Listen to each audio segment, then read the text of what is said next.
Every evening as the sun dips below the horizon and darkness settles in, there is a simple yet profound routine that our beloved Prophet sallallahu alaihi wasallam taught us. This routine is so easy and practical that it takes less than a minute, yet most of us have completely forgotten it. Tonight, let's revive it together. In an authentic narration recorded by both Imam al-Bukhari and Imam Muslim, the Prophet Muhammad sallallahu alaihi wasallam gave us a set of clear evening instructions. The instructions include covering vessels and water containers and shutting doors at night. Narrated Jabir bin Abdullah, Allah's Messenger sallallahu alaihi wasallam said, "When night falls, or when it is evening, stop your children from going out, for the devils spread out at that time. But when an hour of the night has passed, release them and close the doors, and mention Allah's name, for Satan does not open a closed door. Tie the mouth of your waterskin and mention Allah's name. Cover your containers and utensils and mention Allah's name. Cover them even by placing something across it, and extinguish your lamps."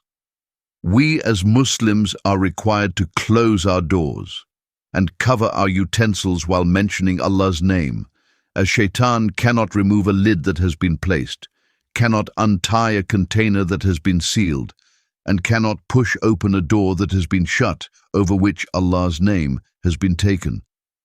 Subhanallah, such simple actions, yet they carry immense spiritual weight and guaranteed protection.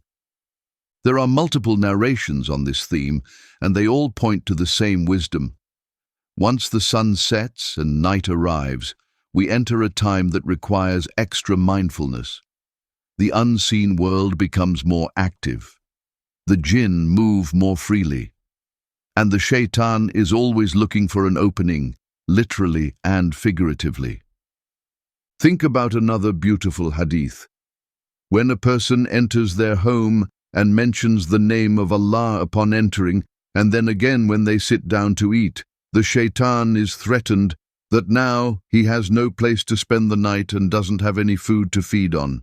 When a man enters his house and mentions Allah when he enters and when he eats, the Shaytan says to his followers, "You have no place to stay and no dinner tonight." But if he enters and does not mention Allah when he enters, the Shaytan says, "You have found a place to stay." And if he does not mention Allah when he eats, the Shaytan says, "You have found a place to stay and dinner." Two simple acts of dhikr, entering with the name of Allah and eating with the name of Allah, and Shaytan walks away defeated. Now add to that the act of closing the door.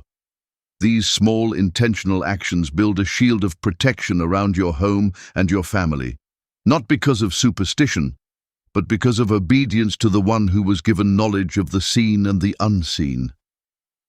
There is one more narration worth reflecting on. The Prophet, sallallahu alaihi wasallam, mentioned that there is a particular night each year, one single night, when a form of illness or affliction descends from the heavens. Any uncovered vessel, whether a pot, a cup, a plate, or even a bowl of food left open, becomes vulnerable. The Messenger of Allah, sallallahu alaihi wasallam, said, "Cover the vessels and tie the waterskins, for there is a night in a year when pestilence descends. It does not pass an uncovered vessel or an untied waterskin, but that some of that pestilence descends into it." This is such a scary hadith, but no matter how scary it is, the protection against it is minimal. The Prophet sallallahu alaihi wasallam said that even placing a small stick, like a miswak, across the top of a vessel is enough. The act of intention and covering is what matters most. It's not about the material, it's about mindfulness. We don't know which night this is, so the wisdom is clear. Make it a habit every night. Cover your food, seal your drinks, shut your doors. You will never miss that night if it's already part of your routine. Now, an important clarification, because scholars have addressed this. These instructions fall under the category of mustahab, highly recommended, but not obligatory. If you leave a pot uncovered, you have not committed a sin. If your door is left slightly open, you are not doing anything haram. But here's the question we should ask ourselves. If our Prophet, sallallahu alaihi wasallam, taught us something, and it costs us nothing but 30 seconds of our time, why would we choose to leave it?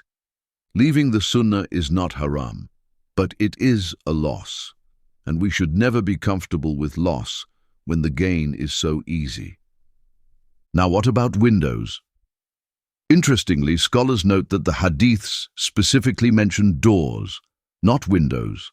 There is no direct narration about closing windows or drawing curtains. However, by analogy, some scholars extend the ruling to windows, since a window, like a door, is an opening through which someone could enter or exit. That said, this is scholarly reasoning, not a direct text. So if you live somewhere warm and you need to keep the windows open for fresh air at night, there is no sin in that.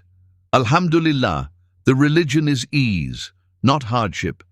Tonight, before you sleep, take 30 seconds. Cover the food on your counter. Close the doors of your home. Say Bismillah. These are not burdens. They are blessings wrapped in simplicity. The Sunnah is not just about the masjid or the prayer mat. It lives in your kitchen, at your front door, in the way you tuck your family in at night. May Allah make us among those who revive the Sunnah in every corner of our lives. Aamin.